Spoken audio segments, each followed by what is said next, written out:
Of that series. And to know more about this, here is another Kapamilya leading man from two leading men. We give the floor to him. Araneta, let's all welcome Mr.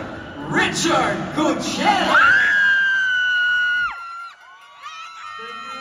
First of all, I would like to greet here, everyone here, a Merry Christmas. Merry Christmas po sa inyong lahat. This year, ito yung magbigay sa atin ng ABS-CBN ng mga dekalidad na palabas featuring the country's biggest and brightest actors.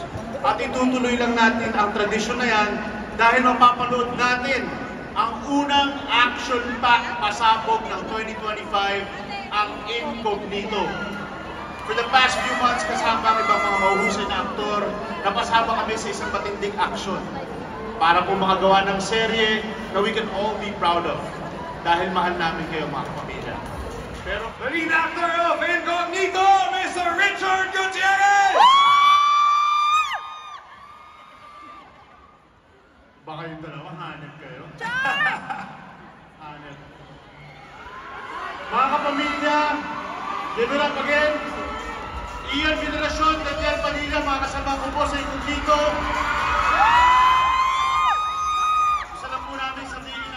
Ay panahon ng bigayan, mahalan, at syempre mga kwentong nagbibigay liwanag sa ating lahat. Totoo yan, hindi lang tungkol sa mga regalo, handaan, pero ito bumubuo ng kwento ng buhay natin. Magandang gabi po sa inyong lahat. Maraming salamat po sa pag-inumbita. At syempre sa Incognito, makikita ninyo ang kwento ng mga tao na handang magsakripisyo para sa isa't isa, isang kwento na kapatiran at katapangan. Abangan niyo po, January 17 on Netflix. Sa January 15 sa I1 TFC.